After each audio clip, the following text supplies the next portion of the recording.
Welcome to the Human Flourishing Project. I'm Alex Epstein. On today's show, I'm going to talk about my productive role models for 2021. And it's going to be a brief show, in part because, as I've mentioned over the past at least two episodes, I've been having some issues with overuse of my voice, but also the way I use my voice is supposedly problematic for my throat, and I'm getting voice therapy soon, but I don't have it yet, so I need to limit my speaking. But hopefully that will benefit you in that I will be that much more succinct and time efficient. So let's jump in. Talking about my productive role models for 2021. Over the last year or two, my perspective on what my ideal is productively for myself, and this has implications for productivity in general, although not all of these things apply to everyone, I think.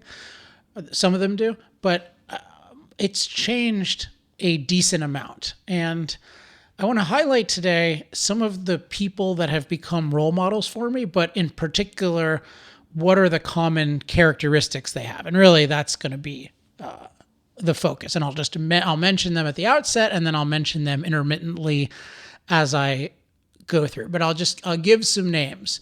So there's John Danaher, who right now is the most successful jiu-jitsu coach in the world. There's Cal Newport, whom I discussed a few weeks ago, who has the Deep Questions podcast, who wrote Deep Work and has a new book that I'm looking forward to reading, A World Without Email. There is Sam Ovens, creator of consulting.com, and I just learned also something called school.com, SKOOL.com. That is not publicly available, but I've seen it. It's pretty damn cool. Jim Collins, author of Good to Great. Gerard Carmichael, the comedian and director. And then he doesn't know I'm including him, but my co-founder of Thoughtful, Brian Amerige.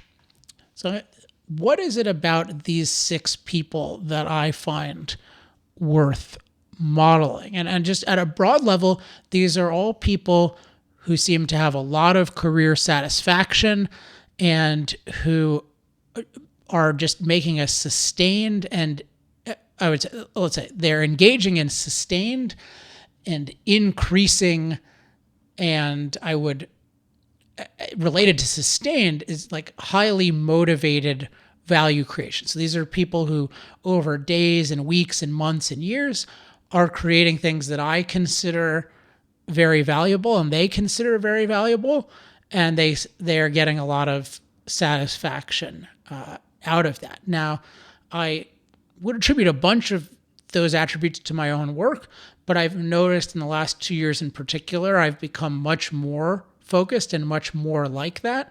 And part of that has been observing these people and looking at what they have in common and using them as role models. So I'll talk about some of the attributes that they have in common.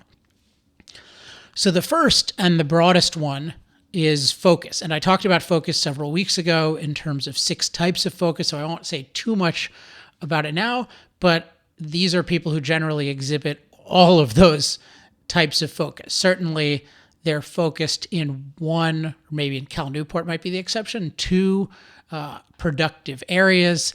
They're allocating a lot of time toward it. During that time, as far as I can tell, they're not screwing around. They're really locked into it. And that is a lot of what enables them to just engage in sustained value contribution. So focus I've talked a lot about, so I want to focus on the other elements. The second element I want to talk about is optimizing for value creation, not advertising. And you could say not marketing, but I'm using advertising deliberately. Optimizing for value creation, not advertising. Maybe a way to introduce this point is a point that Jeff Bezos made some years ago, which is that in the world of products and sales, product quality would become more and more important as people gained more knowledge, as the internet gave people more knowledge about what's good and what's not. And then your advertising ability, he might have called it marketing ability, became less and less comparatively important. The reason I'm calling it advertising instead of marketing is I think marketing properly is part of product development. And so part of it is the core marketing is to think about and understand the valuation of your market, not in the sense of how much it's worth, but like what your market's values are. And I think of that as a lot of product creation. So I don't want to separate that. But Bezos is a great example career-wise. I mean, he's amazing in terms of what he's done. And he definitely has this focus on value creation above all. Like, I'm going to create this amazing value. And yeah, I need to advertise it. Yeah, I need to do all these other things, but the core of it is value creation. If I look at someone like John Danaher in Jiu-Jitsu, this is a guy who he's become incredibly well known. But for years, he was in obscurity. And when he became well known at first, to some extent, it was just because he had been the coach of George St. Pierre, who's one of the most successful MMA fighters of all time. And George talked about him. But John seemed to be spending almost no time talking about himself, maybe even deliberately avoiding that, but just focused on value creation and just over time progressing in such a way that he just had a huge advantage over everybody else. And these other people I'm talking about as well, I'd say, Jim Collins, in a sense, he's good at advertising, but this guy just goes into a windowless room for years at a time, as far as I can tell, and just comes up with amazing value. Or Sam Ovens, he's somebody who knows a lot about advertising, but his whole focus is like, I'm just going to make something that is so valuable, and that is what that's going to be my focus. Everything else is derivative. Related to optimizing value creation, not advertising, is very little need for short-term feedback. And I would include under short-term feedback, certainly social media feedback. This is something that has really made a difference observing this. Very little need for short-term feedback. Looking at a lot of these guys, so I'll use Brian, whom I've gotten to work with for the last 2 years on Thoughtful, which, by the way, you can sign up for. The generic sign up is at thoughtful.community, and at some point in the not too distant future, we'll be letting people in. But I've gotten to work with Brian, who had a very, very successful career at Facebook before we started working together. And one thing is that he is able to be really focused on a project where he's getting basically no feedback from the external world for a while.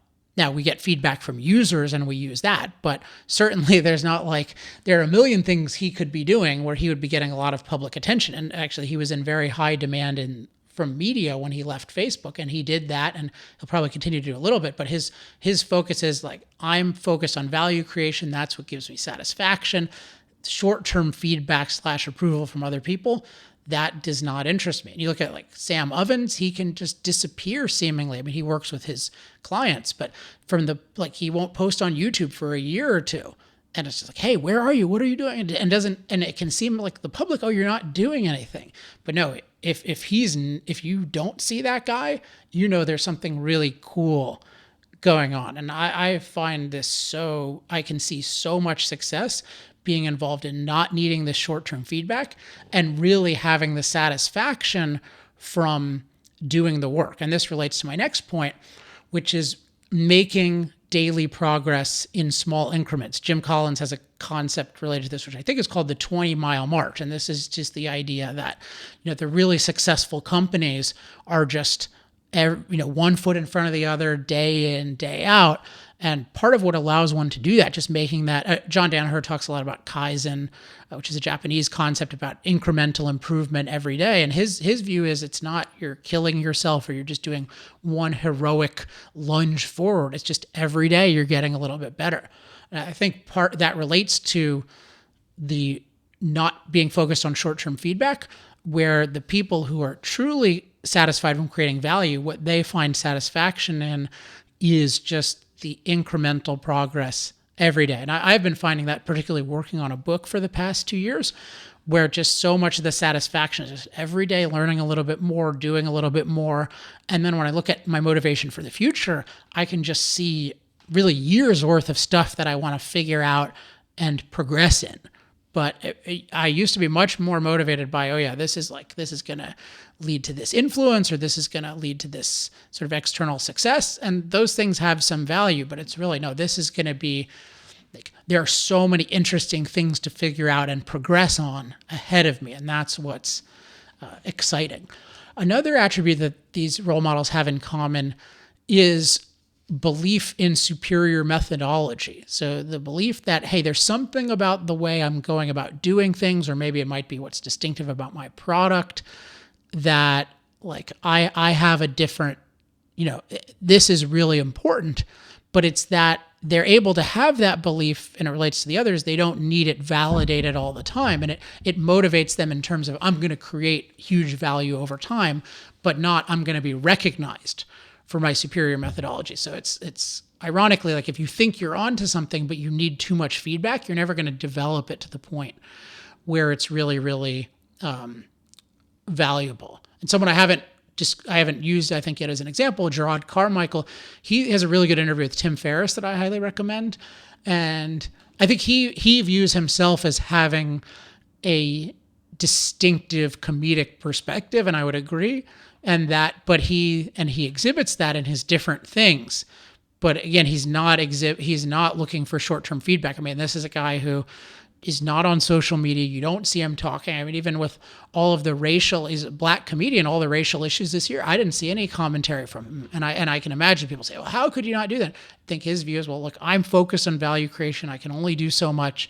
This is what what I'm doing now is the most valuable thing that I can be doing. And his Tim Ferriss interview really exhibits that.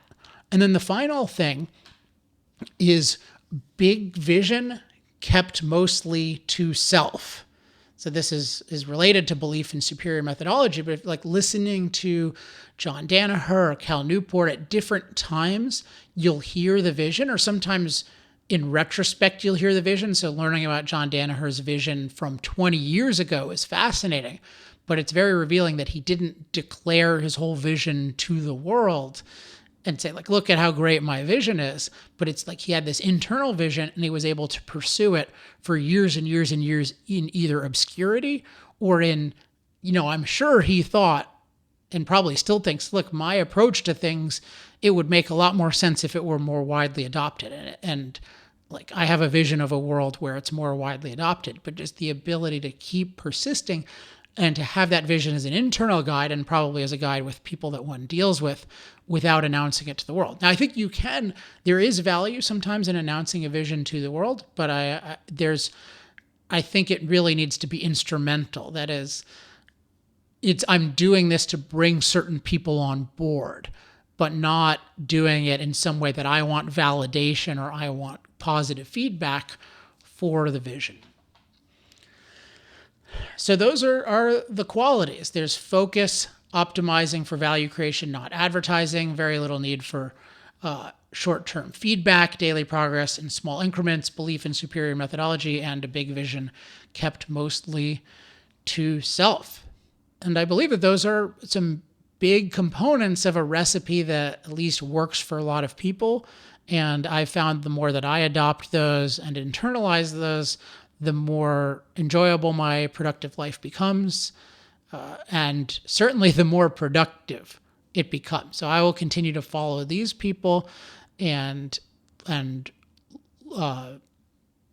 try to adopt these attributes as much as possible, as well as to look for other attributes of people that I consider role models. If you have any productive role models or insights about what makes them role models, feel free to share that with me. As always, you can email me questions, comments, love mail, or hate mail at alex@alexepstein.com. Also, if you want to follow the discussion on Facebook, go to facebook.com/Human Flourishing Project. And that is it for this week. My voice seems to have held up decently, so I'm not going to push my luck. Hope you enjoyed this episode. I'll be back in 2 weeks. Until then, I'm Alex Epstein. This has been the Human Flourishing Project.